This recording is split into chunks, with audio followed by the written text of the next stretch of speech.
we've been kind of shooting around just a little entrance foyer area. And again, we've got these pieces of wall decor back here that I thought really picked up nice color of Megan's hair and so forth. So I thought, well, we just do some really nice angular kinds of, three-quarter length poses of her against those pieces of wall decor.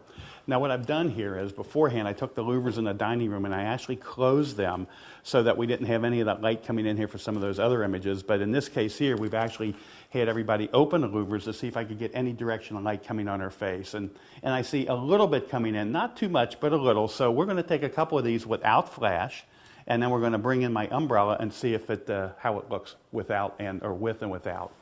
We've got beautiful positioning of her hands, just magnificent positioning of her hands. We have her right hand coming down, just gracefully wrapping around the bouquet, and we have the left hand coming out with fingers extended, kind of catching the petals that way too.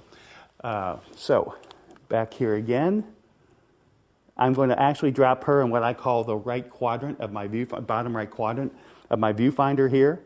Imagine that your viewfinder is cut on a horizontal center and a vertical center. You'll have 4 quadrants. I think it works best when we try to put our subjects in one of those quadrants. And I think this is a pretty nice image we got coming in here. Aaron, let's go ahead and bring your umbrella in and give me 8th power at the, probably back up just a little bit more because I'm at 5/6, 16. I'm going to speed up my shutter speed to not a 15th, but I'm going to take it up to a 30th of a second. That's going to reduce some of the ambient light, but since my umbrella is coming in here, it's going to be my primary light source, so let's see what happens. We might have problems, we might not, but let's just take a couple photographs and see. It's awful pretty. Let's do another one here.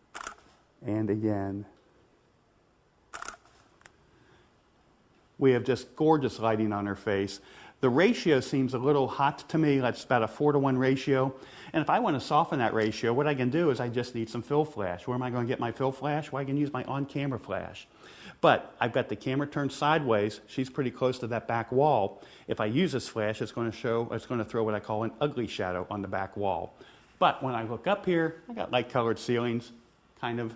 I'm just going to take my on-camera flash, turn it on, and I'm just going to let it be at 0 right now because I think I'll get enough light fall off here, but I think this may give me the fill that I need. Now my problem is that it's actually kind of warm colors around here, so my fill came in here just maybe a little bit too warm. I'm going to actually reduce it by about 1 stop and see if that helps me here. And again, perfect right here. And again. And it's just with me turning down the power of the on-camera flash, it's warmed up the scene beautifully. We got great light on her face. You can see the beautiful loop lighting on her face and everything. So that being said, let me bring in our groom. Let's bring Kristen in. Kristen, I just want you just standing next to her because I've got line coming from her feet on this side here, if you don't mind. Kick the right foot out this way some more. Yeah, okay, that's good. All right, perfect. So the Lord and Lady of the Manor here. Kristen, just lean in just a fraction. Good, chin down a fraction. Right there. Lord and Lady of the Manor right here, just coming in with those guys. And what I'm trying to do is just crop him on his right or left, because if I go over this way, let me just show you, I've got that bright light coming in from the back part of the house, which I think is really distracting. I'm noticing something else here that I'm not as pleased with, and that happens to be the shadow that we're throwing on Christian's face, or from his head, right on that back wall. What happens if I move you to the right a little bit more, Aaron?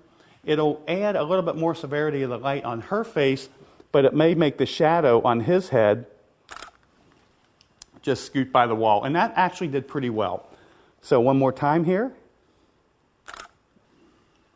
And I think that's working pretty well. He's split lit. She's going into a loop lighting pattern, a Rembrandt lighting pattern where the nose shadow connects with the cheek shadow. If you remember, we talked about that earlier in this video segment here. But I still think it makes a really pretty photograph. What happens if you lean into him just a little bit more?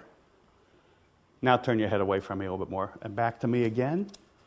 Okay, chin down just a bit, Christian. And again.